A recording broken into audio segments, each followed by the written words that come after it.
The Flash is a pretty divisive movie. A lot of people seem to love it, a lot of people seem to hate it, and there's no denying how unsuccessful it was at the box office. But also, it seems like most people agree that the cameos specifically were not great, and in fact, I think some of them go beyond that into uncomfortable, maybe even immoral territory. Not only were these cameos very out of place, serving no purpose in the story at all, not only are these specific characters chosen less fitting for a Flash movie than a lot of other characters who were left out, but also they are all these mostly gross, uncanny valley CGI monstrosities, some of which also have genuine mistakes, which all just reeks of corporate influence. Now that The Flash has come out on home media, I thought it would be a fun idea to look back at every cameo in the Flash movie, of which there just so happens to be 10, or at the very least 10 significant ones, and rank them from best to worst, or in better terms, the least bad to the most disgusting. I won't be counting characters like Batfleck, Keaton Batman, or General Zod and his army, because they were all bigger than just cameos, nor will I be counting the countless amount of characters who appeared in the Chronosphere when Barry was running back through the DCU, because those were less than cameos, and if I were to include them, we'd be here forever, so make sure to subscribe, and let's begin. The single best cameo from The Flash also just so happens to be the least important character. Temuera Morrison reprised his role as Aquaman's dad, Thomas Curry, or rather the Flashpoint timeline version of the character,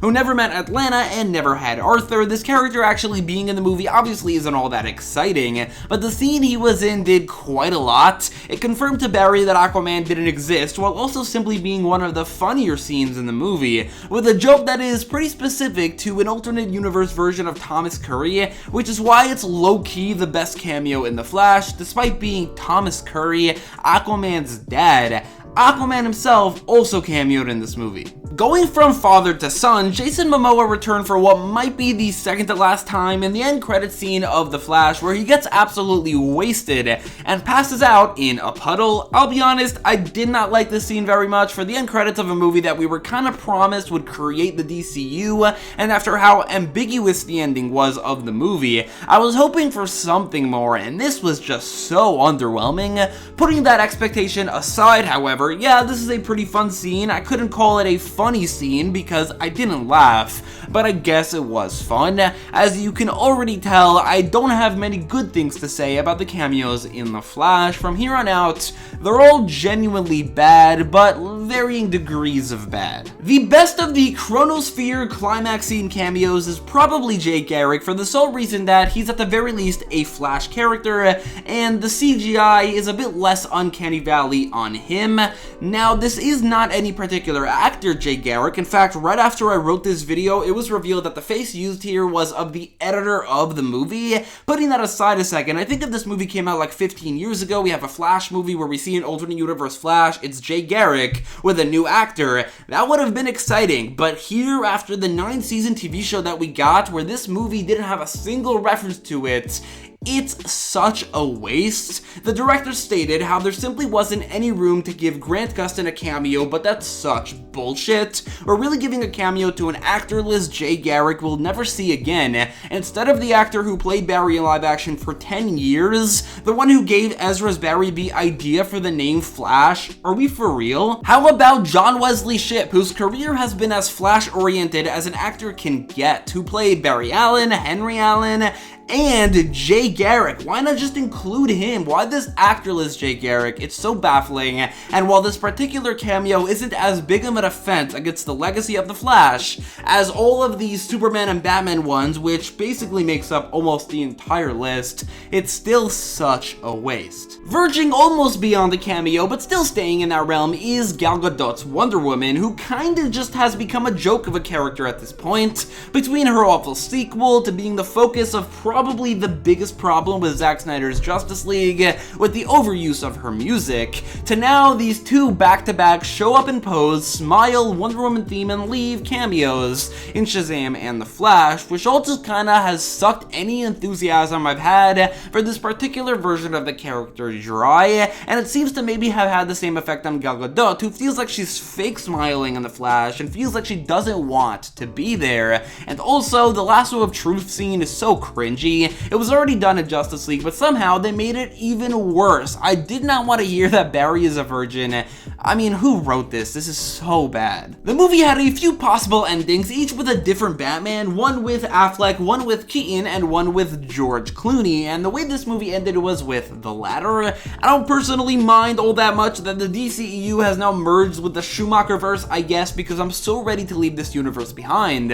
However, for the couple dozens of people who watched the movie and aren't hardcore DC fans, it might get confusing when this movie ends with a tease of the triumphant return of George Clooney's Bruce Wayne in a movie that also featured Ben Affleck's Bruce Wayne and Michael Keaton's Bruce Wayne, while Robert Pattinson is also Bruce Wayne in the movies right now, and then the DCU is going to have a completely new Bruce Wayne as well. It's like they are purposefully making this as confusing for general audiences as possible. Also, this ending kind of doesn't mean anything given that Barry did still change something in the past. So of course the present would be different. This is just kind of a more mild flashpoint, but a flashpoint nonetheless. Again, I don't personally hate this cameo, but it just creates some unnecessary problems while also not really being all that cool of a cameo and accomplishing absolutely nothing. There's not going to be anything done with George Clooney's Bruce Wayne in the future. So this is where the cameos, I think, become really bad, like truly horrendous, with the best of the very worst being the Nicolas Cage Superman cameo.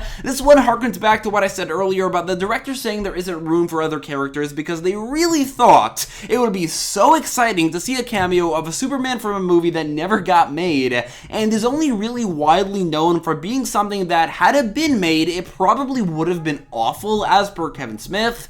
Really? I just don't understand what they expected from this. Some hardcore fans reacting like, whoa, is that the Nick Cage Superman? Alright, that's cool. Well, 99% of people just have no idea what they're looking at. Also, as per usual for the Chrono Ball cameos, the CGI here is appalling. The director claims it was a stylistic choice, in which case it was a awful choice, as making something look bad as a stylistic choice doesn't negate the fact that it looks bad. It's such a bad choice. The only reason Nick Cage is higher than the next placement on this list is because, well, for one, we at least see him fight a spider or whatever, which is, I guess, kinda something, but also he's alive to agree to this. Unlike Christopher Reeve, in this ghastly, ghoulish, unsightly cameo, Christopher Reeve's corpse is puppeted around by awful CGI in a truly difficult to watch few seconds. I'll get to Supergirl in a second, there's a reason she's lower, but for Chris Reeve Superman on his own, it's just so unnecessary. I get that Chris Reeves is the iconic Superman, and I'm sure that the director grew up on him as his Superman, but there's so many better and different ways to go about this that don't involve desecrating the dead. They could have used archive footage, or I think better yet, they could have given a cameo to the canonical successor to Chris Reeve, Brandon Routh, who is supposed to be playing the same character. Literally anything but this gross, uncanny valley CGI monstrosity would be better. I also just personally like Brandon Routh more. I also like Tyler Hoechlin more. I would have preferred they get cameos any day, but either way, this just sucks. I'm sure his family agreed to it, but I don't know how much better that really makes it. It's still this empty and really difficult to look at, ugly, uncanny valley CGI using a rendering of a now deceased man. It feels so weird. Not only does Helen Slater's Supergirl have the same gross, inhumane CGI that the rest of the Chronable characters also have, not only is this a version of Supergirl who literally exclusively appeared in what is considered one of the worst superhero movies of all time. So like, who even asked for this? Who is a fan of this version of Supergirl? But also, while yes, Helen Slater is still alive and that's fine, the reason she's still lower than her other CGI scene partner is because her costume has a mistake on it, and it's the type of thing that can only really happen in a fully computer generated scene like this one. If you look closely, you'll notice that her S logo has an abnormally large bump protruding out of the left side of the S. I mean, Jesus Christ guys, you can't even make the costumes look real. Human faces are one thing, but the costumes? Adam West's Batman appears ever so briefly, but it's enough to qualify for this list, if nothing else because I wanted to, and with it comes yet another visual mistake. This time around, however, it's pretty funny. I kind of noticed this in the cinemas, but chalked it up to maybe not really seeing it for long enough, like it came and went very quickly. However, upon closer inspection, it seems like this particular CGI abomination forgot to give Batman His ears? You seriously can't make this up. I mean, how embarrassing. This is a $300 million movie we're talking about, and they forgot to give Batman his ears, and in turn created the live-action debut of Man not too long after his creation, or his debut, in the Arkham subreddit. You cannot make this up. It's hilarious. Moving away from the visual mistakes brings us to the #1 worst cameo in The Flash, George Reeves' Superman. I think including a cameo of this character is kind of just sad and pretty pathetic from Warner Brothers. To explain this, we'll need some background. George Reeves was the second live-action version of Superman who was cast for a TV show called Adventures of Superman, or rather appeared first in Superman and the Mole Men before that became a TV show, and this show ran between 1952 and 1958. According to most accounts, he hated this role and was embarrassed by how childish it was. According to his Wikipedia page, he wanted to leave the show as early as season 2, while the show continued until season 6, and he blamed his other than Superman failing actor career on Superman. On June 16th, 1959, George Reeves ended his own life at the age of 45, just 1 year after the show ended. There were conspiracy theories, and I think they are still around, that he was actually murdered or accidentally killed, but that hasn't been proven, and the most widely accepted story is that it was a suicide. Clearly, he was dealing with mental health issues, probably depression, but it was also clear that he did not like his role as Superman,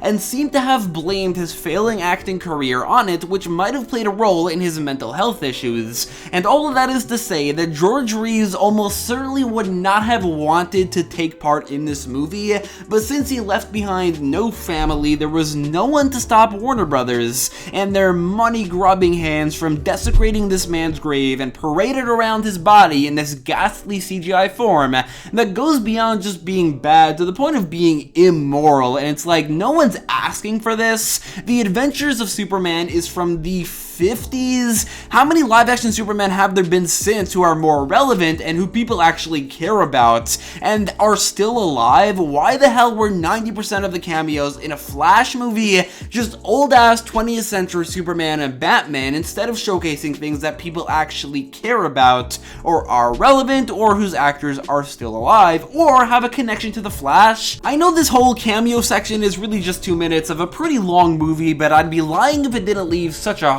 horrible taste in my mouth in a movie that I already wasn't loving, and despite being just 2 minutes long, I genuinely think it makes the movie worse, and I mean significantly worse. It might just be the 2 worst minutes in the entirety of the DCEU, and that's saying a lot. Between the awful Uncanny Valley CGI, the fact that it does not fit the story at all, or at the very least it feels so out of place, and the fact that they parade around dead actors in CGI forms, including one who just would not have wanted to be present here. It's so difficult to sit through, and it's so wrong.